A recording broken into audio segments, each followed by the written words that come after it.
Bon mercredi, mesdames, messieurs. En manchette ce soir, nouvelle offre de bière en région alors que la microbrasserie Barbe-Brou fait son retour à Ville-Marie. Je suis vraiment fière de tout ce qu'on a fait parce que j'ai participé à tout. Ça paraît pas, mais j'ai quand même mis mon grain de sel. Je suis vraiment fière. Nouvelle vitrine de tourisme pour les agriculteurs alors que les balades gourmandes font leur début. Le projet pilote des balades gourmandes, ce que ça permet de faire, c'est de mettre en œuvre un des objectifs qu'on a dans notre plan de développement de la zone agricole, qui est de promouvoir les produits agricoles. Et un candidat à la chefferie de Québec solidaire de passage en région. Je me différencie un petit peu de plusieurs collègues, parce qu'on est tous des collègues dans cette campagne-là. Je pense que j'ai réuni suffisamment de compétences pour aider un parti à prendre le pouvoir et à respecter ses valeurs. Ici Colin Boucher et bienvenue à votre Info Témis. D'abord, comme mon collègue Yvon Moreau l'avait annoncé en primeur en février dernier, une bonne nouvelle dans le monde des affaires témiscamiens, même villemariens, alors que TV Témis apprend que la microbrasserie Barbe-Brou de Nidlec va retrouver ses clients consommateurs en magasin, et ce possiblement avant la prochaine fête nationale. Les propriétaires Carole Marcoux et Éric Lepage, des fermiers, emménageraient dans les anciens locaux du légendaire dépanneur Le KGB à Ville-Marie, et ce, incessamment. Le Barbe-Brou est dorénavant installé au centre-ville à Ville-Marie. La microbrasserie qui, ainsi, garde l'ancien dépanneur du KGB bien en vie pour poursuivre son chemin en affaires. Reportage de notre équipe. C'est un secret plutôt mal gardé au Témiscamingue. Après quelques années de fermeture, la microbrasserie du Barbe-Brou ouvre de nouveau ses portes sur la rue Sainte-Anne. En fait, on a vu que le bâtiment était à vendre. Fait qu'on a sauté sur l'occasion. Ça faisait déjà quelques années qu'on était établi à Nidlec. Puis on a vu qu'après la COVID, le tourisme est différent. Le tourisme de région, il a changé. Et là, d'avoir l'opportunité de revenir à Ville-Marie sur la rue Sainte-Anne, c'était pour nous vraiment... C'était gagnant pour nous, vraiment. Une ère de changement pour le commerce qui aura des allures de bar métropolitain, mais surtout qui offrira plusieurs alcools québécois. Bien, éventuellement, la salle de brassage va venir ici à Ville-Marie. On va tout déménager les équipements de Nidlec à ici. C'est possible, surtout l'été, avec le beau temps qu'on a, de venir prendre une bière sur notre terrasse. À l'intérieur, on offre aussi plusieurs choix d'alcool québécois pour tester, justement, les petits produits québécois. Vos bières aussi brassées localement. Oui, exactement. Laurence Marcoux-Lepage est la fille des propriétaires originaux de la microbrasserie. C'est une fierté pour elle, alors que le commerce fête ses 10 ans d'existence. Je suis vraiment fière de tout ce qu'on a fait parce que j'ai participé à tout. Ça paraît pas, mais j'ai quand même mis mon grain de sel. Je suis vraiment fière d'ouvrir mes portes, vraiment. Laurence Marcoux-Lepage a pris le temps de nous expliquer en quoi consistaient ses nouvelles fonctions comme gestionnaire du poste ici à Ville-Marie. En fait, moi, je m'occupe vraiment du salon de dégustation ici. Je m'occupe de l'emplacement à Ville-Marie. C'est moi qui gère tout ça, qui gère les employés, qui gère les alcools. C'est moi qui s'occupe de ça. En terminant, le Barbe-Brou espère s'identifier surtout à la jeunesse et devenir le bar par excellence ici au Témiscamingue. C'est un nouveau défi, puis c'est de donner ma couleur à cette compagnie-là, vraiment de permettre à la jeunesse aussi de s'identifier aussi à cette compagnie-là. Ici Colin Boucher pour TV Témis à Ville-Marie. La population est satisfaite de son service de police au Québec. Dans un sondage dévoilé mercredi, une grande majorité de la population québécoise se montre satisfaite de ses services de police et ressent généralement un sentiment de sécurité élevé dans ses milieux de vie. 87% des personnes répondantes déclarent avoir confiance en leurs services de police et en être satisfaits, comparativement à 85% l'an dernier. Ce taux de confiance est à 90% chez les Témiscabitibiens. Par ailleurs, 91% des répondants indiquent se sentir en sécurité dans leur localité par rapport à 90% en 2024. Ce taux est à 87% dans la région. Cet outil permet aussi aux organisations policières d'identifier des pistes d'amélioration potentielles tout en guidant le ministère de la Santé publique dans l'élaboration de ses politiques. Le gouvernement fédéral investit dans le secteur du logement communautaire afin d'accroître l'offre de logements abordables. Pour appuyer la recherche sur le logement, la Société canadienne d'hypothèques et de logement, la SCHL, a annoncé l'octroi de financement de plus de 5 millions de dollars aux 20 propositions retenues dans le cadre de l'initiative des démonstrations et des laboratoires de solutions de la Stratégie nationale pour le logement. Parmi les proposants retenus au pays, Un seul est du Québec et il est de la région. Le cégep de l'Abitibi-Témiscamingue et sa solution de logement passif modulaire en 3D pour aller de l'avant à Amos. Des plans qui verront le jour avec le groupe Action Logement Québec et également la fiducie d'utilité sociale 3D, la FUSAT 3D. Le ministère des Transports profite de l'été pour remettre nos sentiers routiers en état. Attention, pour les 15 prochains jours sur la route 101, le ministère des Transports nous avise que des travaux visant le démantèlement et le remplacement d'un ponceau s'entament à Nedlec. Le chantier du ministère des Transports du Québec doit être actif jusqu'au 24 juillet. Les ouvriers travaillant sur la route 101 à environ 650 mètres au sud du chemin des Bouleaux. La circulation est en alternance en tout temps avec feu de chantier. Les entraves peuvent être modifiées ou annulées en raison de contraintes opérationnelles ou de conditions météorologiques. Les infotravaux du ministère des Transports se succèdent. Les travaux de rechargement des accotements ont eu lieu du 14 juillet au 7 août sur la route 382 à La Tulipe et Gaboury. Le chantier est situé sur le 7 et 8e rang ouest, la route 382 entre le chemin de l'Érablière et la limite ouest du territoire des Cantons-Unis.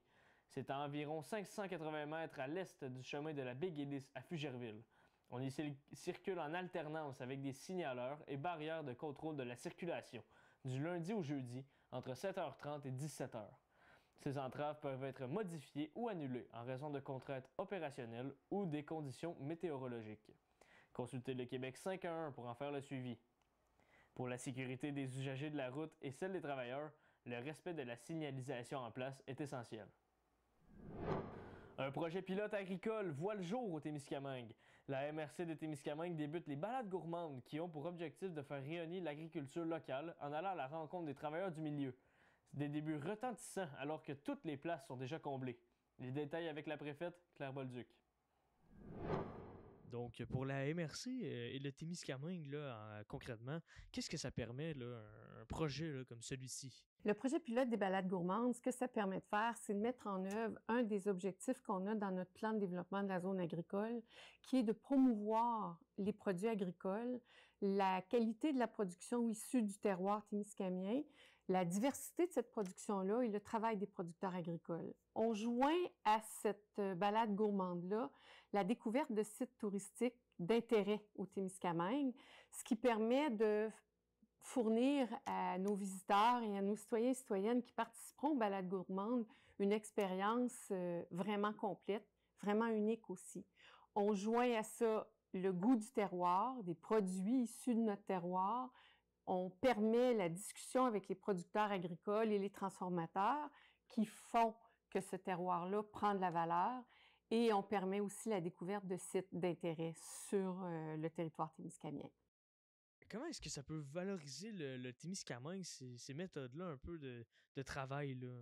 C'est le contact direct avec les personnes qui permet de valoriser non seulement le territoire, mais justement le travail des personnes. Donc, le contact direct avec les producteurs, leur façon de travailler, avec les transformateurs, de quelle façon ils mettent en valeur un produit issu du terroir.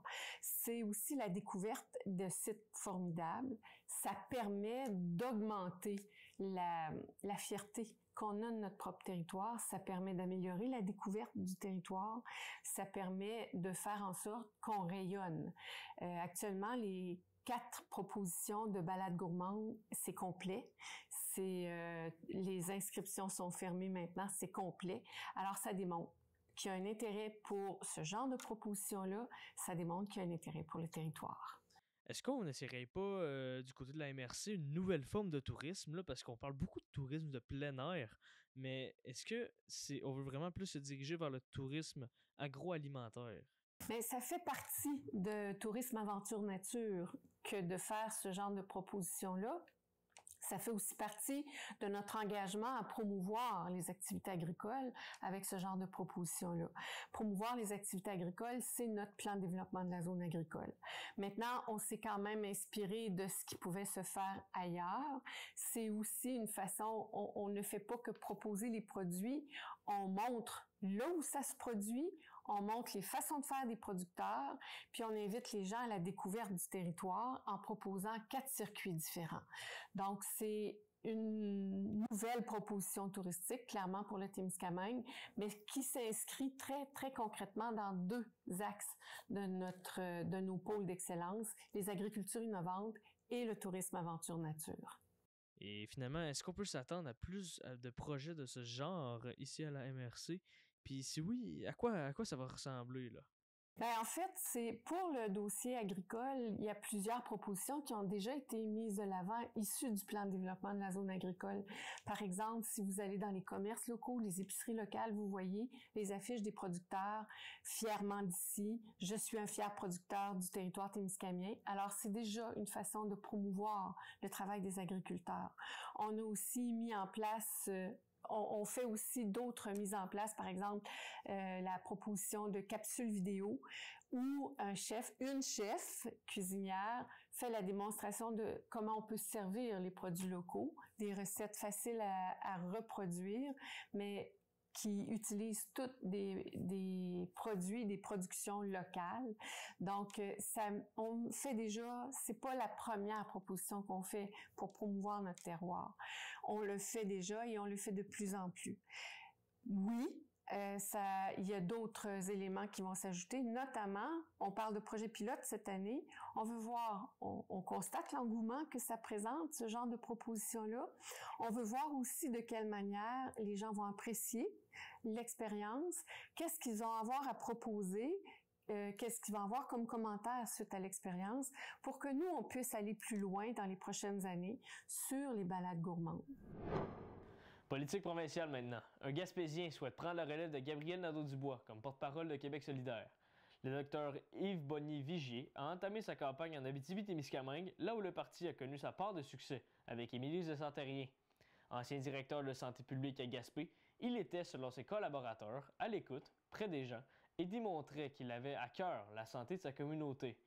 Le temps politique étant fortement troublé, le Parti Québec solidaire, dans la région comme au Québec, n'a plus le même attrait. Entrevue avec Yves Bonny-Vigier. Monsieur Bonny, vous vous présentez à la chefferie, si on peut le dire comme ça, là, du Parti de Québec solidaire. Les sondages le disent, c'est pas la période la plus facile là, pour Québec solidaire ces derniers temps, avec notamment le départ de l'ancien porte-parole, Monsieur Gabriel Nadeau-Dubois. Qu'est-ce qui vous motive un peu à vous présenter alors qu'on sait les conditions, c'est pas les plus faciles là, à Québec solidaire présentement? Les conditions ne sont pas des plus faciles pour l'ensemble de la population du Québec et du monde actuellement avec les dirigeants que nous avons. La plupart des dirigeants actuellement dans le monde sont des gens qui réfléchissent beaucoup plus à la production qu'au bien-être de leur population. Alors, Québec solidaire est un parti qui veille d'abord et avant tout à la justice sociale, au bien-être de la population, à sa santé. Donc, oui, on doit développer l'économie, mais jamais au prix de la santé des autres. Alors, dans ce contexte-là, c'est difficile pour tous les gens qui ont des valeurs comme Québec solidaire, bien sûr. Québec solidaire lui-même, c'est quand même notre véhicule le plus intéressant et le plus abouti au Québec pour pouvoir justement revenir sur ces valeurs-là. Donc, moi, je pense que les difficultés qu'on a vécues sont tout à fait surmontables et à ce titre-là, je veux bien participer avec Ruba Gazal parce que la chefferie chez Québec solidaire, ça n'existe pas comme tel. C'est un parti très démocratique.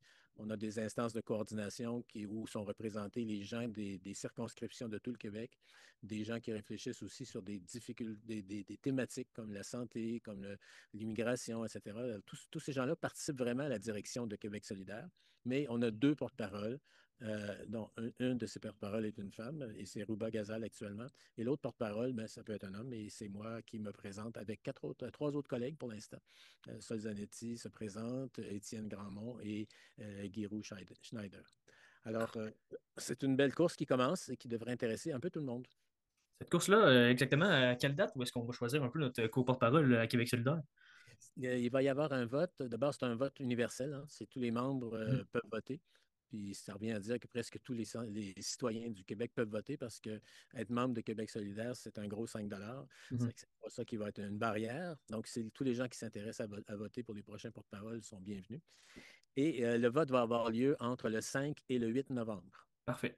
Donc, on a du temps pour réfléchir. Absolument. Vous l'avez mentionné auparavant, vous êtes originaire de la Gaspésie, vous vivez en Gaspésie, là, donc pour vous, Originaire de la Gaspésie. Mais oui. Originaire de la Gaspésie, parfait, désolé. Donc, vous êtes quand même, c'est pas la porte, là, l'Abitibi-Témiscamingue. Pourquoi est-ce que vous venez ici en Abitibi-Témiscamingue? Qu'est-ce qui vous motive à venir ici, là, en région? Ben, d'abord, ce qui me motive d'aller en région, et je vais aller dans toutes les régions du Québec, c'est que finalement, Québec solidaire, c'est un parti qui est peut-être né à Montréal, mais ce n'est pas un parti de Montréal. C'est le parti de tous les Québécoises et tous les Québécois. Deuxièmement, vous avez eu ici, en Abitibi-Témiscamingue, une porte-parole qui était Émilise. Et c'est tout simplement en continuité pour faire un clin d'œil symbolique à Émilise, pour reprendre son combat pour faire de Québec solidaire un parti de toutes les régions, qu'on a décidé de commencer notre campagne ici. Donc, vous commencez votre campagne ici en Abitibi-Témiscamingue, là. Absolument, on fait le lancement cet après-midi à 14h, à 16h. C'est quand même significatif là, Mm. à cette instance, parfait. Pour vous, vous avez parlé un peu d'Émilise Le Santérien, ancienne porte-parole et députée ici dans la région. Vous êtes au courant des dossiers de la région, j'imagine. Pour vous, quels sont les enjeux, quels sont les dossiers là, priorisés ici dans la région d'Abitibi-Témiscamingue? Bien, il y a plusieurs enjeux. D'abord, l'Abitibi-Témiscamingue, c'est d'abord une région minière qui a été construite autour de ça et qui a été construite aussi de l'industrie forestière. Et dans les deux cas, les minières et les forestières se comportent comme si c'était des extracteurs de richesses pour envoyer au sud plutôt que de le développement de la région. Alors, je pense que le coup de barre à donner, c'est de donner aux citoyens et citoyennes beaucoup plus de capacité de prendre des décisions sur leur développement économique et de jouir beaucoup plus largement des richesses qui sont extraites de la région plutôt que de les envoyer directement à l'extérieur. Donc ça, c'est une chose importante. Il y a une proximité avec des communautés autochtones et ça, c'est une richesse aussi en termes de diversité. Et récemment, il y a de plus en plus de travailleurs, travailleuses migrantes qui viennent s'installer. Et ça, il va y en avoir de plus en plus parce que notre monde, comme tu le sais probablement, est menacé là, par les réchauffements dus à nos activités humaines. Les changements climatiques sont de plus en plus violents à plusieurs endroits dans le monde. Ça entraîne des pertes de territoire là où il y a beaucoup de gens qui vivent. Et ça entraîne aussi des mouvements politiques assez dramatiques, comme on peut voir, par exemple, actuellement à Gaza et tout ça. Donc, il faut s'attendre à ce qu'il y ait beaucoup plus d'immigration et il faut s'attendre à ce qu'on ait à s'adapter à à cette nouvelle vie qui s'en vient ici aussi. Puis c'est vrai ici, mais c'est vrai dans ma Gaspésie, c'est vrai dans toute la Côte-Nord, c'est vrai dans toutes les régions du Québec. Nous sommes une terre riche, une terre d'accueil pour l'immigration. Advenant le cas où vous seriez élu là, comme co-porte-parole de Québec solidaire, qu'est-ce qui serait là, la priorité ici en Abitibi-Témiscamingue? Quelle serait votre première action concrète ici en région? Vous avez parlé de plusieurs dossiers. Maintenant, Oui. quel serait le dossier à prioriser selon vous? Bon, il y en a un qui est majeur ici à Rouen, là, puis qui a fait couler beaucoup d'encre un peu partout au Québec, qui est la fonderie. Euh, c'est impératif que la fonderie, que Glencore, cette grosse corporation, comprenne que oui, ils peuvent bien faire de l'argent ici, mais dans le respect des gens qui y vivent et qui y travaillent. Donc, respecter les normes environnementales et pas attendre 10 ans pour le faire, c'est quelque chose qui est tout à fait réalisable pour eux. Et c'est quelque chose qu'on doit exiger. On doit arrêter de tergiverser là-dessus. Glencore doit respecter les normes environnementales le plus rapidement possible. Et s'il y a une zone tampon à créer autour de l'usine, mais que ça se fasse entièrement aux frais de l'entreprise et non pas aux frais de tous les citoyens et citoyennes. Et que ça doit se faire, par contre, dans le respect des gens. Donc, s'il y a des gens qui veulent rester là parce qu'ils veulent terminer leur vie là, ils sont déjà très âgés, pourquoi est-ce qu'on les déplacerait? Ce serait encore pire pour eux. Bien, qu'on leur permette de le faire, qu'on transfère, qu'on fasse de ce quartier-là un beau jardin où les habitations seraient toujours là, les maisons ancestrales qui sont la trace de l'arrivée des premiers habitants ici, ben, se fasse, mais que tout ça soit payé par Glencore qui peut très bien continuer. Glencore, c'est une compagnie qui fait des 4 milliards de profits par année, là. Donc, est capable tout simplement de payer ça puis de continuer à bien faire ce qu'elle doit faire. Parce que la récupération des métaux, c'est une bonne chose, mais il y a d'autres technologies que les vieilles technologies pour le faire. Puis Glencore a tout intérêt à investir pour avoir des technologies propres pour pouvoir faire ce travail-là. Comment est-ce que vous, personnellement, vous comptez un peu remplacer Gabriel Nadeau-Dubois? Comment est-ce qu'on va essayer de vous poursuivre là, ce qui vous a appris, ce qui vous a légué un peu comme héritage à Québec solidaire? Ben, écoute, il y a eu un débat là, dans la dernière année dans Québec solidaire qui a fatigué un peu Gabriel. Et c'est cette espèce de tension entre le devoir que nous avons de prendre le pouvoir au gouvernement pour pouvoir réaliser les belles idées qu'on a et le devoir aussi en même temps de ne pas diminuer la force et puis diminuer le sens de ces valeurs-là qui portent Québec solidaire. Puis en fait, je pense que c'est pas l'un ou l'autre. On doit respecter toutes les valeurs de justice sociale, de féminisme, de démocratie, les valeurs de nationalisme, de souveraineté inclusive, etc., de Québec solidaire. Mais pour que ça se réalise, tout ça, il faut qu'on prenne le pouvoir, il faut qu'on soit au gouvernement. Alors, c'est tout simplement de bien nous organiser pour y arriver, puis de convaincre les Québécois et les Québécoises que les valeurs que de Québec solidaire porte sont des valeurs qui sont porteuses pour tout le monde. Alors, je parlais de l'ENCOR tout à l'heure, toutes les entreprises ont tout avantage à ne pas tourner les coins ronds, mais à s'approprier le plus possible les nouvelles technologies si elles veulent survivre dans l'avenir. Un gouvernement peut les aider à ça, mais on n'ira pas couper dans les mesures environnementales, on n'y coupera pas dans les mesures de santé pour y arriver. Personne ne serait gagnant à ça. Parlons un peu du côté local. Ici au Témiscamingue, on a beaucoup parlé de la région. Maintenant, concentrons-nous un peu sur le Témiscamingue. On sait que nous, un des enjeux les plus importants, c'est l'agriculture. On sait que présentement, l'agriculture, c'est préoccupant un peu ici en région, surtout. Qu'est-ce que vous comptez faire pour tenter d'atténuer, si on veut, cette petite crise-là qu'on vit au milieu agricole? C'est pas une petite crise, c'est fondamental. L'agriculture, c'est ça qui nourrit notre monde. Et moi, je suis aussi un producteur maraîcher à Gaspé. C'est une petite entreprise, mais quand même, je connais les problématiques de recrutement de main-d'œuvre, de capacité de produire à des prix qui sont corrects pour que les agriculteurs et agricultrices puissent bien vivre. Et je pense que c'est un devoir collectif que de soutenir notre agriculture. Je pense qu'on peut très bien s'assurer que les revenus des agriculteurs et agricultrices aient un seuil minimum pour qu'ils vivent très bien.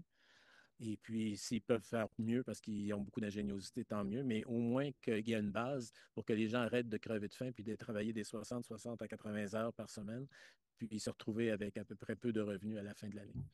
Alors, je pense que ça, c'est une question de volonté politique.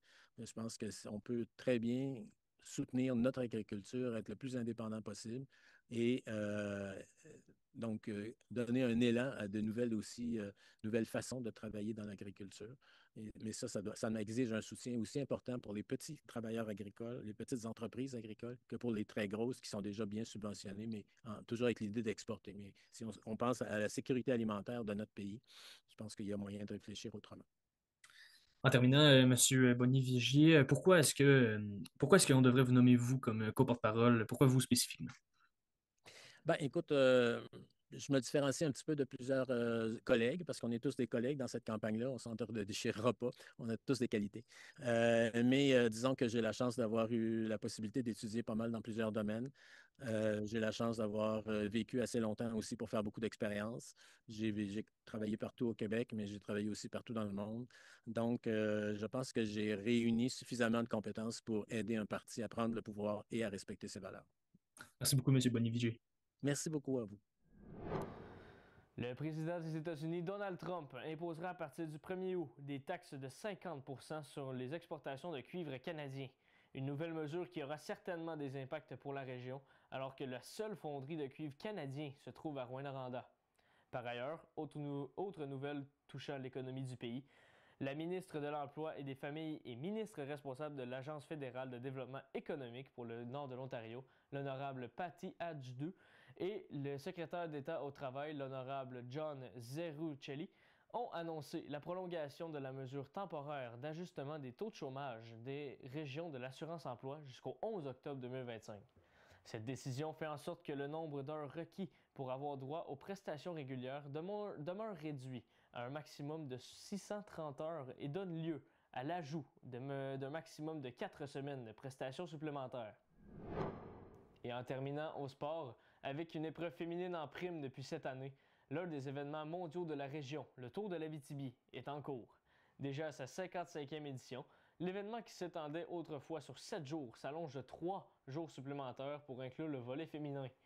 Ainsi, cette première course marque le début d'un parcours de 4 étapes totalisant plus de 290 km. Le Tour de l'Abitibi et ses centaines de coureurs sont toujours à l'œuvre, leurs efforts dans la région se déployant d'ici, dimanche le 20 juillet. La Sûreté du Québec demande la collaboration des automobilistes en faisant preuve de patience et en respectant les points de blocage pour la sécurité de tous. Les policiers rappellent que si vous croisez le convoi de la compétition sur les routes provinciales de la région, il faut vous immobiliser en bordure de route, activer vos feux clignotants d'urgence et attendre l'arrivée des derniers véhicules d'urgence. Ces derniers étant ceux qui confirment que l'ensemble des cyclistes et des équipes techniques sont bel et bien passés. Si le budget vous parle, dites-vous qu'un billet d'infraction de 350 $ assorti de la perte de 4 points de démérite à votre dossier de conduite vous attend en cas d'infraction. Par ailleurs, la ministre des Sports, Isabelle Charret, a octroyé un montant de 130 000 $ vendredi autour de l'Abitibi. C'est ce qui complète ce bulletin. Au nom de toute l'équipe, nous vous souhaitons un bon restant de semaine. N'oubliez pas de suivre notre page Facebook où les nouvelles sont transmises en temps réel. Ici Colin Boucher, à bientôt.